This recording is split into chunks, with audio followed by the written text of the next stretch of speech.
Ladies and gentlemen, today, we gather not merely to listen, but to reflect, not merely to understand the world, but to understand ourselves. And there is no more honest mirror to the soul than the what you hide rules you. This truth is subtle yet profound. It begins with the smallest concealments, an unspoken fear, a guilt never confessed, a moment of weakness buried beneath pride. Over time, these hidden fragments of the self do not dissolve, they simply descend, slipping quietly into the depths of the unconscious. But what sinks is not gone, it waits, and in waiting it begins to shape you from within. You may believe you have forgotten what you have buried, that your silence has erased it, or your denial has neutralized its power. But the psyche does not work like that. What is repressed does not vanish, it gains influence. It shows up in the way you react irrationally to small things, in the patterns you cannot seem to break, in the fears that paralyze you for no clear reason. It shapes the words you hesitate to say, the risks you refuse to take, and even the people you are drawn to or avoid. It haunts your decisions without ever showing its face. We are taught to hide our shame, our insecurities, our darker impulses. Society rewards the polished version of us, the competent, the composed, the successful. And so we learn to exile parts of ourselves we deem unacceptable. But the problem is this: what we exile becomes the hidden king. That which we push into the unconscious begins to exert an invisible authority over our lives. We become actors in a drama written by parts of ourselves we pretend don't exist. This is why people often sabotage their own happiness. Why someone might repeatedly choose partners who hurt them, or abandon opportunities just as success draws near. These are not random acts. They are guided by unexamined forces within the very forces we thought we had left behind. To reclaim your life, you must become aware of the unseen. You must turn around and look at the shadow trailing behind you. The moment you begin to acknowledge what you've hidden, you begin to loosen its grip. By bringing it to the surface, not with judgment but with curiosity, you move from being its prisoner to becoming its master. True strength is not in how well you hide your shame, but in how honestly you confront it. That confrontation is not an act of destruction, but of integration. It is the beginning of reclaiming your autonomy from the unconscious forces that have ruled your life without your consent. Shame is a map to your wounds. It is not just a painful feeling to be avoided. It is a signal, a profound psychological marker that points directly to where your soul has been hurt. Wherever shame arises, it is trying to tell you something about a moment you were made to feel unworthy, about a time you were rejected, humiliated, or made to believe that a part of you was not acceptable. The intensity of shame is often a reflection of how deeply that wound has cut into your sense of self. We often mistake shame as something to overcome quickly, to suppress, or to cover up with pride, silence, or distraction. But shame does not disappear through avoidance. It embeds itself deeper. It becomes internalized, fusing with your identity until you can no longer distinguish between the shame you carry and who you believe you are. You begin to see yourself not just as someone who made a mistake, but as someone who is inherently flawed, and so begins a quiet war within, a rejection of the self. But if you dare to sit with your shame, not to judge it, but to study it, it becomes a guide. It leads you back to the original injury, the emotional scar beneath the surface. You might find, for example, that your shame around speaking in public has less to do with fear of failure and more to do with a childhood moment where your voice was mocked or silenced. Or that your shame around vulnerability is rooted in a time when your openness was used against you. In this way, shame is not your enemy, it is your teacher. It holds the blueprint of where you were broken and where healing is still needed. It does not lie. It will always point you to the truth of what needs your attention, compassion, and care, and the deeper the shame, the deeper the wound it is guarding. Yet, most people are afraid to follow this map. They would rather build walls around the wound than risk reopening it. But the paradox is that true healing cannot occur through protection. It requires exposure. Only by revisiting these wounds with awareness and gentleness can we begin to restore what was lost, our sense of wholeness, dignity, and inner worth. To heal, you must trace the pain back to its origin. This is not a journey for the faint-hearted, but for the honest. It demands courage to feel what you once refused to feel, to remember what you tried to forget, to forgive where you once held bitterness, even toward yourself. And it begins with the simple but difficult act of listening to your shame and asking it, "What are you trying to show me?" Every person carries wounds, but not every person chooses to read the map that shame draws for them. Those who do are not weak. They are brave, because they are willing to confront their pain, not to be consumed by it, but to be transformed through it.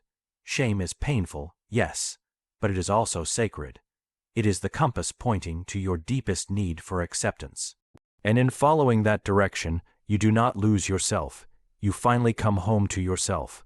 From an early age, we learn to craft masks, identities that help us navigate the expectations of others.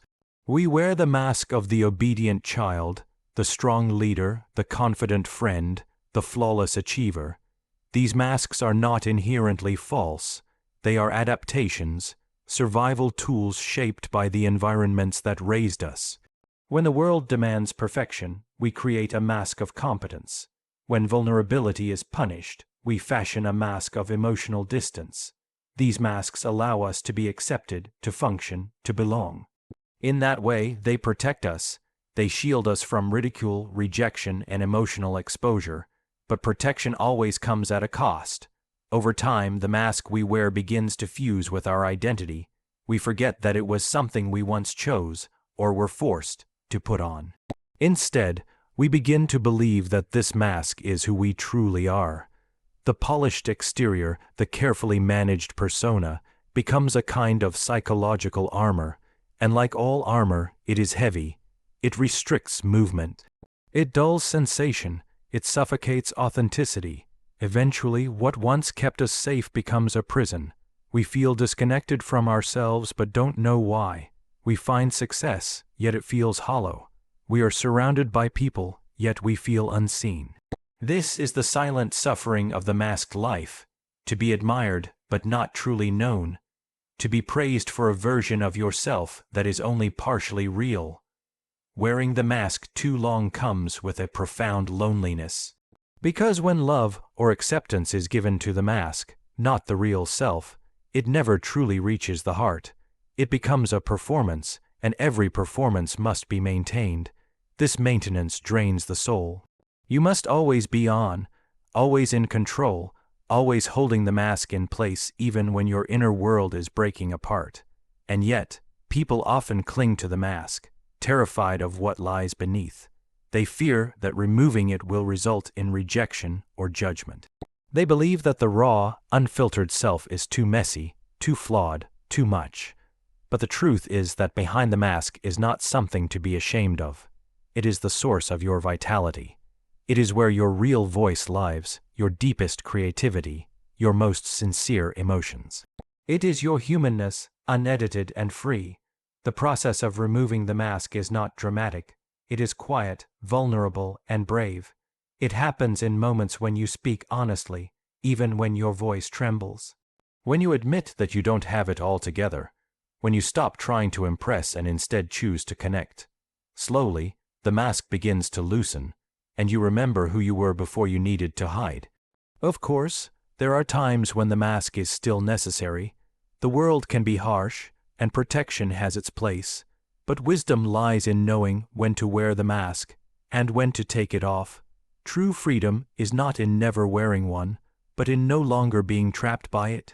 To live fully is to risk being seen, not just for your strengths, but for your contradictions, your softness, your wounds. The self behind the mask may not be perfect, but it is real, and it is only in the presence of the real that intimacy, purpose, and true belonging can exist.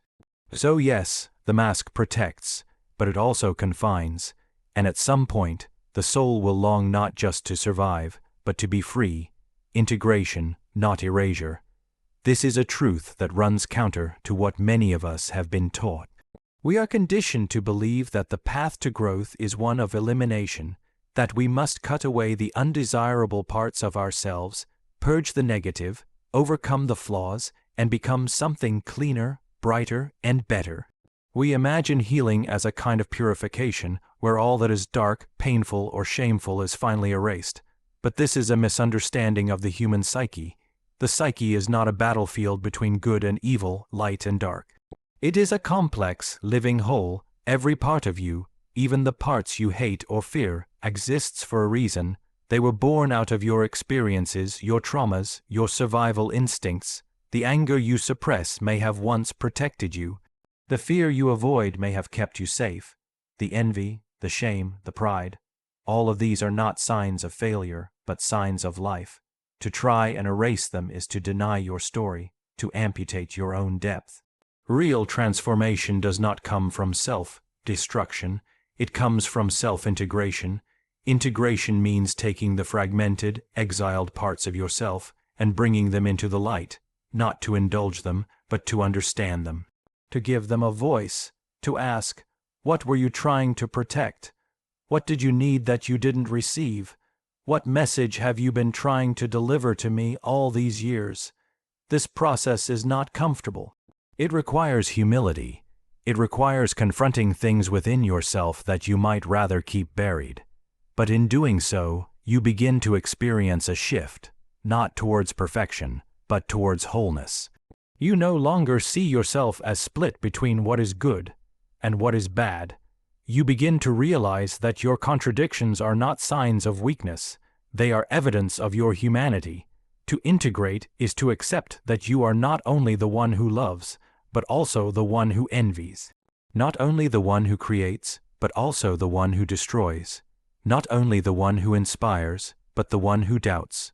Integration does not mean acting on every impulse or validating every shadow, but it means owning them.